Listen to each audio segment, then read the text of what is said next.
I've seen, obviously, in the time I've been on YouTube, that a lot of people refer to Richard Dawkins and his opinions as though they're fact, as though they're some sort of absolute truth. And I'm reading a book at the moment that I'm going to tell you about in a moment, but incidentally, the search and the need for absolute truth in our lives, many philosophers would say, is evidence for an absolute God. We all have a need to know, a need to know there is something absolutely on which we can depend, on which we can pin our lives. For example, obviously a lot of people, for them that is their religion. For me personally, obviously it's Jesus Christ and the Bible.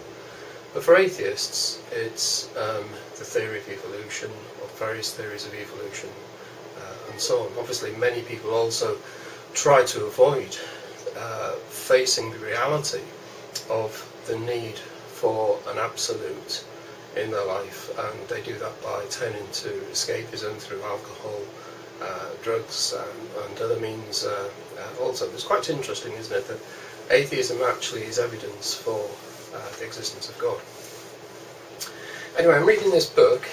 It's by Keith Ward, who is a former professor, now retired from Oxford University, a Christian professor. There are many Christian professors at Oxford University, both within and without the science departments, and Keith Ward is one of them. This book is, I call it Doubting Dawkins, because you can find this book by searching Amazon.com for Doubting Dawkins, for example.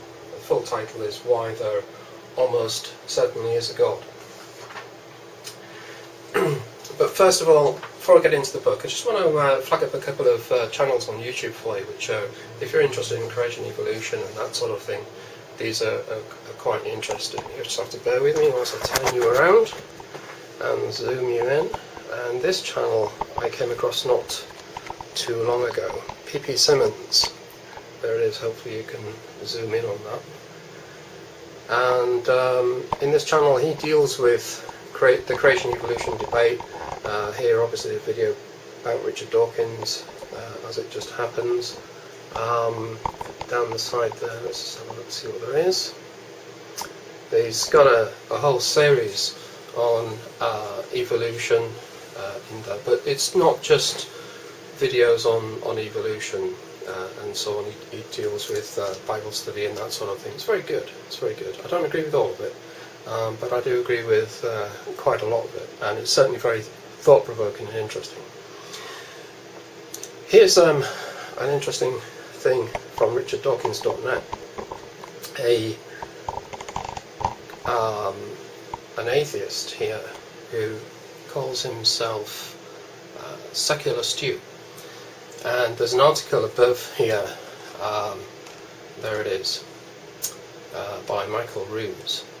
And here is a comment. This is the sort of comments that you get following Richard Dawkins, and it says this: I can't understand the article, it has big words in it, but he says he's an atheist, therefore I assume whatever he says must be right. Isn't that just absolutely astonishing? And that seems to be the case with quite a few people who comment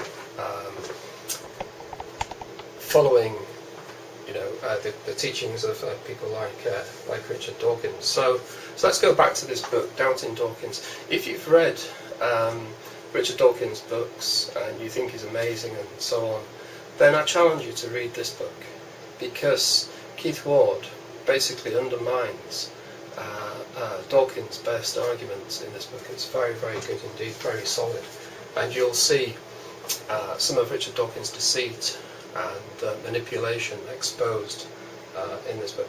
Let me just read a couple of extracts from the back cover of the book. In this lucid and witty book, Professor Ward demonstrates most efficiently the rational viability of belief in God. Atheist assertions are countered by careful theistic argument in a manner that should prove persuasive to many and illuminating to all. That comment's by John Pilkinghorn, Professor of Mathematical Physics at Cambridge University. Another comment, a deft, enjoyable, courteous yet completely devastating critique of Richard Dawkins, latest foray beyond his sphere of scientific expertise. Richard Dawkins is basically a biology teacher at the end of the day, let's face it. That comment is by Russell Stannard, OBE, Professor of Physics of the Open University, and there's a comment also there from someone from the University of London. Let me just read a couple of bits from the book. Where are we at? 5 minutes. Let's look at page 7 and 8. Yeah. This is the preface, from the preface here. And this is what Keith Ward himself says. Even though Dawkins lived and worked in a university with one of the largest, ablest theology faculties in Britain, he went on refusing to admit that there was any such subject as theology, despite the fact that he and I had entirely friendly and rational personal contacts, as he did with Richard Harries, former Bishop of Oxford and the Vicar of the University Church in Oxford and the chaplain of his college. He went on proclaiming that all religious believers were stupid, deluded and dangerous. Apparently I'm dangerous. Despite the fact that many Oxford scientists are Christians, and that there is even a chair in science and religion in the university, he went on saying that science and religion were intellectually incompatible. And despite the fact that a number of us have criticised his views publicly many times, he goes on saying that theologians have never answered his arguments. In fact, there has been a series of public debates in Oxford over the last few years, and I do not think it's obvious that he has won any of them. I'm even happier to know that I'm bound to win, for when Dawkins talks about theology, he is, on his own admission, talking about the subject that does not exist. It is a traditional definition of Oxford scholars that they know everything about nothing, whereas Cambridge scholars know nothing about everything. So Professor Dawkins stands in a good Oxford tradition, but when a subject does not even exist, there is nothing to know about it. I presume, therefore, that Professor Dawkins actually knows nothing about theology. From what I've seen of him, that is absolutely true. He criticises the Bible, and I suspect he's never actually read it cover to cover. He certainly does not understand it. Well, we're out of time. I could go on. Incidentally, Keith Ward does believe in intelligent design. I do not. Personally, I believe the Bible is intended to be taken at face value, and I believe that based on my own personal experience.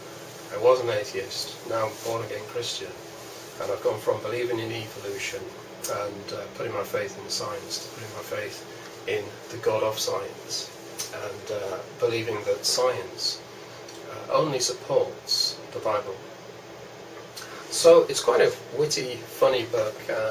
Please have a read of this and bring some balance to your thinking. Don't be duped, don't be misled. You need to check out what people say, and not like the guy on Richard Dawkins, I can't understand what he's saying, it's got big words in it, but he's an atheist, therefore I must believe it. It's just, that's blind faith, isn't it? That's blind faith.